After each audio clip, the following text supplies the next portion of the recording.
법안 프로필부터 들어보죠.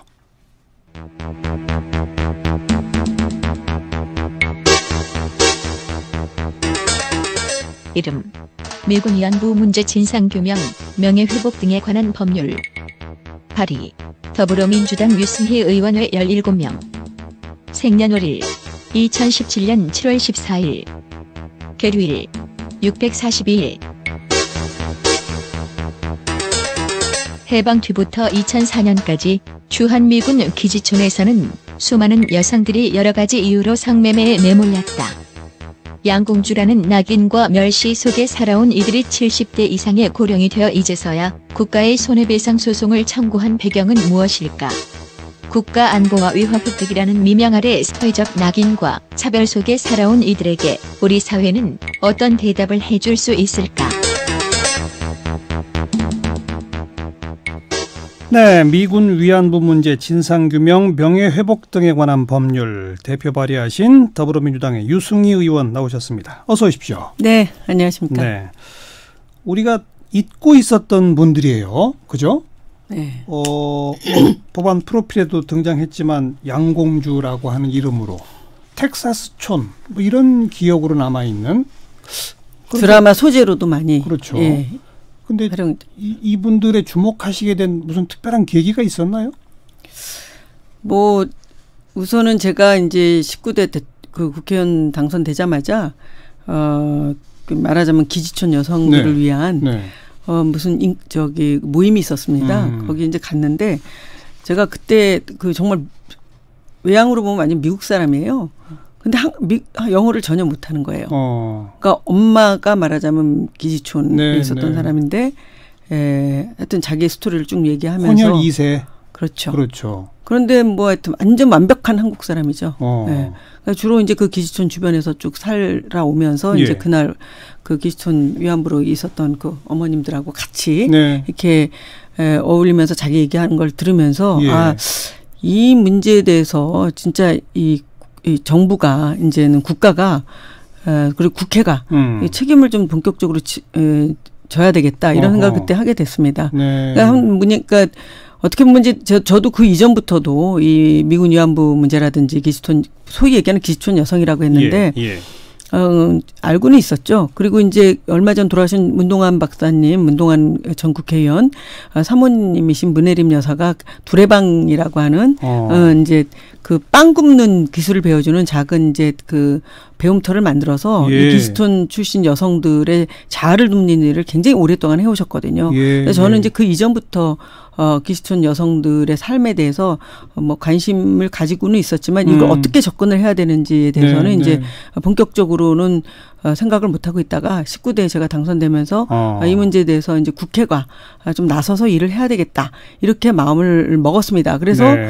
이분들에 대한 여러 가지 자료들을 좀 더 찾아봐야 되겠다 이렇게 생각을 해서 찾아보고 네. 또 이게 국가가 어떤 관련이 있는 건지 그런 것을 찾아보게 되었어요. 바로 그 국가 관련 이게 지금 핵심 아닐까 싶은데 왜냐하면 그렇죠. 이 방송 들으시는 청취자분들의 상당수도 아마 가만히 있어봐. 뭐 요즘은 다 없어졌지만 과거에 뭐 홍등가 율락가들 다 있었잖아. 그럼 거기 계셨던 분들, 거기서 일했던 분들하고 뭐가 달라서 특히 이분들은 무슨 법을 만들어서 진상규명하고 지원해야 되지? 이런 의구심을 갖게 될 것 같거든요. 이분들이 강제로 거기에 끌려간 건가요? 정말 일제 정신대우리 피해 할머님들처럼? 큰 맥락에서 보면 일본군 위안부 문제랑 같습니다. 사실은. 그래요? 그 정도예요? 그렇죠. 1945년도 이후에 미군 기지촌이 그 해방 이후에 국가 분단과 함께 만들어지면서 그 주변에 결국은 여성들이 이 성매매를 하게 되는 상황이 되었는데 예. 그것이 보이지 않는 말하자면 국가 권력에 의한 저는 방조가 저는 있었다고 보고요. 또 나아가서 조장도 있었다고 보고. 방조와 조장? 그렇죠. 조장까지 간 거는 사실은 그렇게까지는 생각을 못 했는데 예. 제가 2012년도 국감 때 이 미군 위안부 문제를 최초로 국회에서 이제 제기하면서 2013년도에 이제 그 그때는 이제 국가 차원에서 미군 위안 문제를 국회 차원에서 이제 제기를 했고, 그다음에 이제 2013년도에는 박정희 대통령의 그 친필 사인이 들어간 소위 얘기하는 기지촌 정화 대책이라고 하는 문건을 제가 폭로를 했습니다. 그 문건은 언제의 문건이에요? 몇 년도 문건입니까? 이게 이제 1970년대 문건입니다. 70년대인데 예. 박정희 대통령이 사인했어요. 그렇죠. 뭐라고 써 있어요?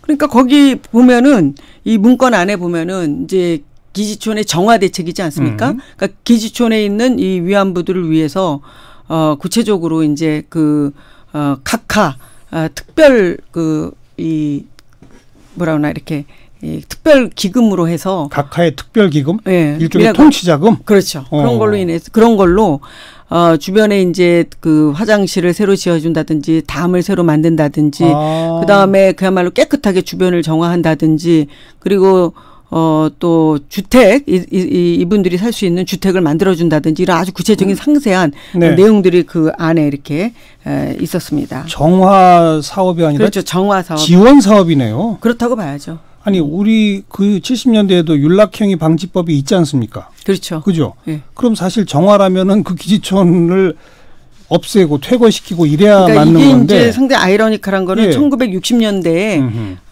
그 윤락방지법 소위 얘기하는 윤방법이 만들어지지 않습니까? 네. 그리고 우리나라가 이제 유엔의 인신매매 금지에 대한 무슨 조약 협약에 그 사인을 하게 돼요. 근데 미국은 아직 그 협약에 사인을 안 하고 있다 그렇습니다. 예.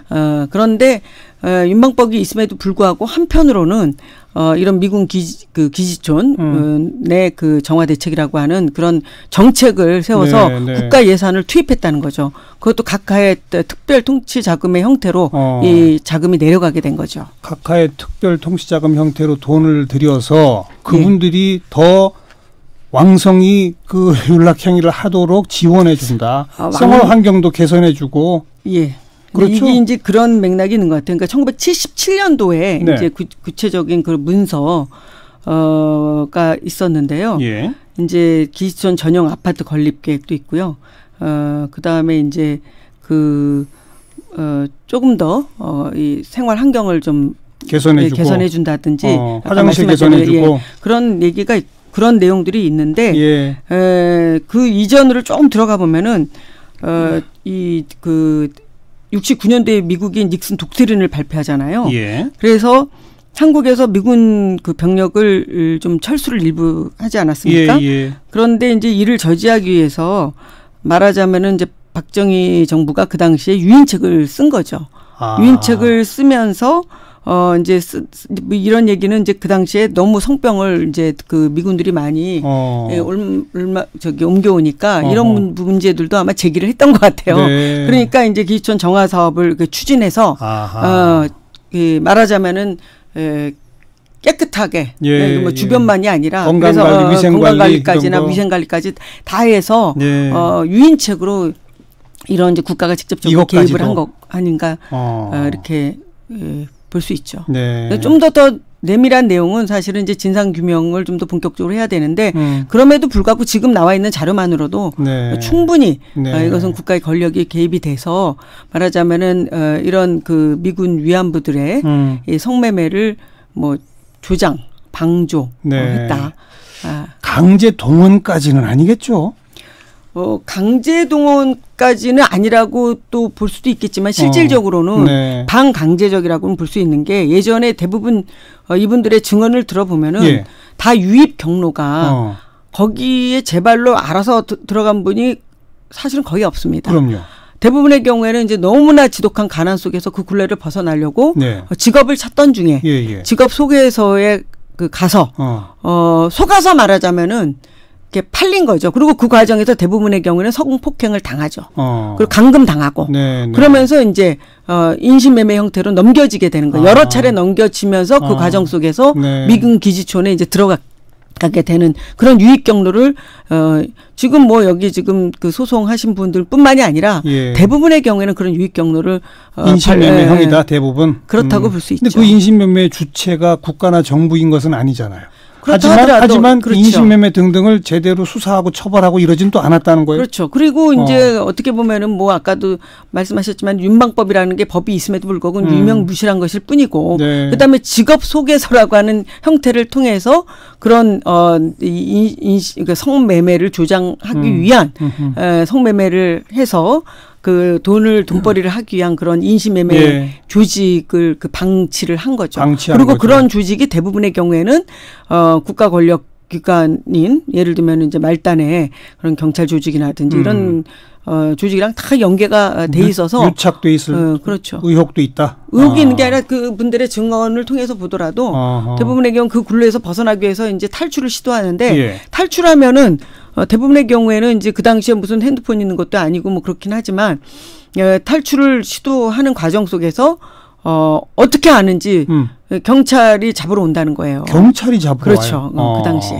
그래서 다시 잡혀서 또 경찰이 다시 글로 보내요. 그래 보내는 거죠. 그러니까 이거는 명백한 그렇죠. 거네요. 그러니까 이런 이제 그 유착 관계, 결탁 관계가 네. 상당히 이렇게 뿌리 깊게 들어 있었고, 알겠어요. 또 그 조례라고 하는 형태를 통해서 이 미군 위안부라고 하는 공식적인 단어가 나옵니다. 실질적으로. 지자체의 조례. 그렇죠. 지자체 조례, 미군 위안부라고 돼 있습니다. 미군 위안부. 그렇죠. 그 위안부라고 하는 용어가 있어요. 그래서 그래서요. 그 위안부를 어떻게 이제 관리를 할 것인지, 어떻게 뭐 하다못해 이제 그 뭐 동두천이라든지 이 기지촌이 있는 여러 그 지역의 경우에는 이제 그 직원들이 나가서 또 교육도 시키고 그랬어요. 그래서 당신들은 그 정말 그 애국자다. 외화 벌이를 해오는 외국자다. 그러니까 미군을 상대할 때 상당히 예의 범절을 지켜서 해라. 그리고 뭐 다리를 꼬고 앉지 말아라. 그리고 아주 또 그러면서 뭐 영어 회화도 가르치고 여러 가지 그 말하면 정신교육을 시켰다는 겁니다. 네. 그리고 정신교육을 시키는 과정에서 또 나름대로 이렇게 조직을 만들어서 그걸 통제하는 자체적인 또 그런 그 조직 체계도 만들고 거기에 이제 말하자면은 이제 보스도 중간 관리자도 세우고 그렇게 그런 식으로 관리를 했다는 겁니다. 근데 그런 것이 이제 그런 그 증언뿐만이 아니라 그 당시에 이제 지방자치단체 조례에 의하면은 그런 교육을 했다는 구체적인 이런 내용들이 많이 나오고 있습니다. 지금까지 드러난 또 증언이나 자료들로만 봐도 확실히 이거는 국가 권력, 지자체 경찰들의 방조, 조장, 심지어 교육, 육성, 일부는 강요, 강제까지. 그렇죠. 흔적들이 분명히 있는 거네요. 그래서 뭐 그야말로 깨끗한 상태에서 미군에게 그야말로 제공될 수 있도록 정기적으로 성병 검진을 반드시 받도록 해야 된다. 근데 이거는 어디까지나 미군의 병사들의 그런 건강과 안전을 지키기 위한 것이었고 또 그 당시에 토벌이라고 하는 이름으로 그다음 이제 이 합동 단속을 해서 보건소가 미군 뭐 한국 경찰 해가지고 컨택이라고 했대요. 그래서 이제 제가 컨택자다. 그러면 지목을 하면은 소위 얘기하는 몽키하우스라고 있지 않습니까? 거기에 이제 끌려 들어가는 거예요.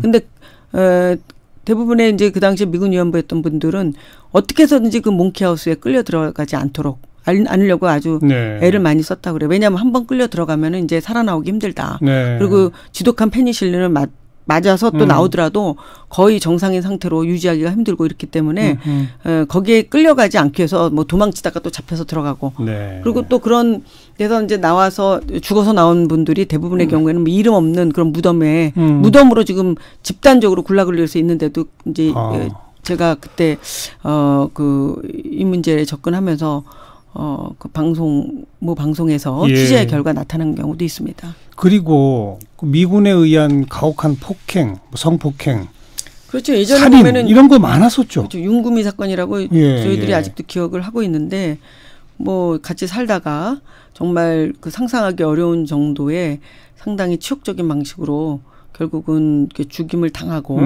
또 그렇게 뭐 그 살해 당한 사람도 억울한 죽음이 되고 또 가해자는 또 면죄부가 주어지고 뭐 이런 일들이 많이 있었죠.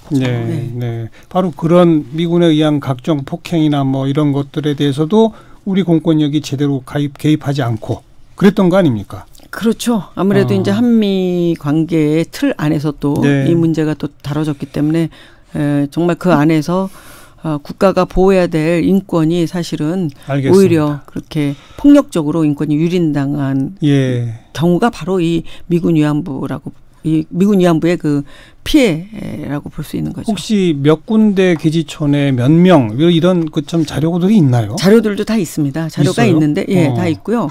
대략 몇 명 정도입니까? 대략 지금 이제 추산하기로는 거기 거쳐간 분들이 20만 내지 30만 정도 된다고 이렇게 보고 있고요. 2, 30만? 그렇죠. 와. 2, 30만이라고 보고 있는데 네. 대부분 이제 보면은 뭐 특별 지역이라고 이렇게 지정을 해놓은 것도 많고 그래서 서울의 뭐 용산 이게 군부대가 주둔하고 있는 주변에 그다음에 특히 경기도가 많지 않습니까? 그렇죠. 경기도는 또 뭐 동두천, 파주 그다음에 뭐 등등해서 굉장히 많은 지역에 이 지금은 이제 지방자치 단체라고 하지만 소규모 시군구 단위로 이런 지역이 굉장히 많이 산재해 있었고 알겠어요. 그 주변에 기지촌들이 이렇게 상계되어 있었죠. 바로 거기서 그런 피해를 당한 여성분들 몇 분이 국가를 상대로 손해배상을 청구해서 지금 1심, 2심까지 승소한 게 있다면서요? 그렇죠. 어떤 재판입니까, 그게? 그러니까 국가를 상대로 뭘 요구한 거죠? 국가를 상대로 해서 122분이 122분이 이제 이 소송을 했어요. 소송을 했는데 말하자면은 국가에 의한 폭력과 인권 침해다. 그래서 거기에 대해서 이제 보상을 청구하는 손해배상해달라 했는데 사실 그 소송이 시작된 거는 2014년이에요. 제가 국감에서 이제 문제 제기를 한 이유라고 볼 수가 있고, 물론 이분들을 위해서 많은 이제 여성 단체라든지 기존의 미군 기지촌의 여성들을 위해서 같이 애써왔던 단체라든지 또 법률가들이 도움을 많이 줬는데요.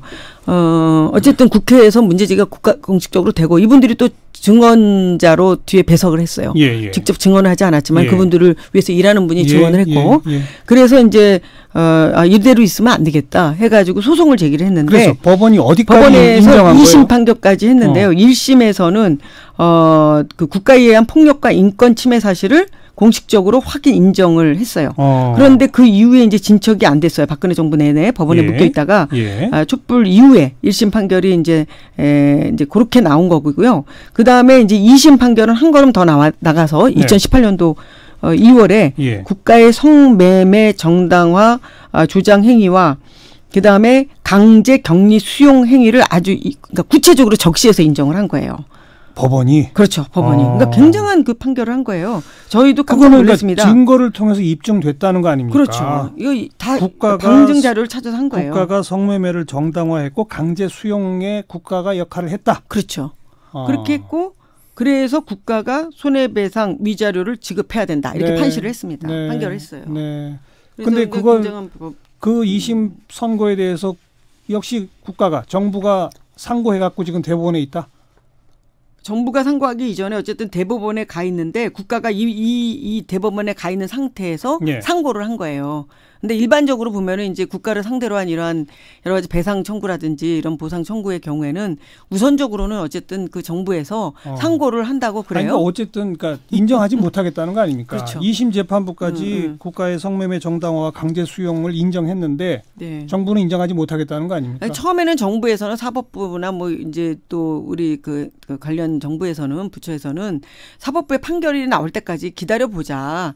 보상을 뭐 지금 할 수 있는 근거가 없지 않냐라고 얘기해놓고 사법부에서 실질적으로 국가의 배상 책임이 있다라고 판결이 나오니까 그 다음에 이제 대법원에 마지막 판결까지 상고를 한 거예요. 그런데 알겠습니다. 상고를 하니까 이게 이제 사실은 뭐 어떻게 보면 이제 물타기가 될 수 있어서 알겠습니다. 제가 걱정이 좀 됩니다. 네, 지금 뭐 2, 30만 명에 달한다고 했는데 2, 30만 명 전원이 다 그렇게 국가에 의해 뭐 강제 수용되거나 물론 그러지는 않았을 거예요. 그죠? 그렇죠. 그러니까 진상규명을 해보자라는 것이 이 법의 취지 아니겠습니까? 그렇죠. 지금은 122분 소송을 낸 분들은 이제 말하자면 커밍아웃을 한 거죠. 알겠어요. 그래서 내신 법이 그 진상규명을 해보자. 아마 진상규명법에는 이제 피해 신고를 받아가지고 실제로 국가 공권력이 개입이 있었는지 등등을 조사하는 뭐 이런 절차가 있겠죠, 그죠? 그러니까 지금 이제 제가 낸 법안에는 그런 이제 그 군 위안부에 관련된 진상조사위원회를 설치를 해서 네. 그 조사위원회에서 구체적으로 뭐 실제로 지금 생존해 있는 분들이 있으니까 그분들을 더 추적 조사하고 그러니까요. 그다음에 또 여러 가지 뭐 나온 문서들 네. 국가의 공식적인 문서 박정희 대통령 그 친필 사인이 들어간 그런 이제 문서들도 있고 또 지방자치자 뭐 조례도 있고 그리고 나온 책들도 굉장히 많이 있습니다. 그리고 그 당시에 또 뭐 닉슨 독트린 이후의 상황에 대해서 또 아주 이론적으로 철저하게 분석한 그 학자들의 알겠습니다. 책도 있고 그렇거든요. 그런데 이 법을 제출하신 게 2017년 7월인데 지금 법안 심사 소위까지도 못 갔죠. 뭐 지금 아직 여러 가지로 그 소위에서 이 문제가 지금 공식적 논의가 심도 있게 되지 않은 상태로 지금 있는 상황이에요. 여야간의 견해 차이가 있는 거예요. 정부가 반대하는 거예요. 어떤 상태인 거예요? 사실은 어떻게 보면은 관심이 집중돼 있지 않은 측면도 있고요. 네. 그 다음에 정부가 지금 대법원에 상고까지 한 상태이기 때문에 아무래도 이제 국가가 그런 입장을 딱 어떻게 보면은 좀 취하고 있는 상황이 있어서 그러니까 정부가 일단 반대하는 거네요. 반대라기보다는 일단 대법원 이제 판결까지 보자 그거죠. 그런데 이제 대법원 판결까지 일단 보자고 한 것까지는 보자고 하면 좋은데 여기에 이제 상고를 걸었기 때문에 사실은 어떤 측면에서 보면은 참 부담스럽게 된 측면이 있죠. 그런데 이제 이거를 뚫고 나갈 수 있는 거는 역시 국회거든요. 국회에서 그래서 관심을 다시 재집중시키기 위해서 어제 토론회도 하고 그 이전에 이제 국회의원들 또 발의한 분들뿐만이 아니라 또 많은 의원님들과 같이 기자회견도 하고 그래서 많은 관심들은 있어요. 그리고 남성 의원들도 의외로 관심이 많이 있어요. 그래요. 미군 위안부 문제 진상규명 및 명예훼손 등에 관한 법률안 대표 발의하신 더불어민주당의 유승희 의원 함께 만났습니다. 오늘 고맙습니다. 네, 감사합니다.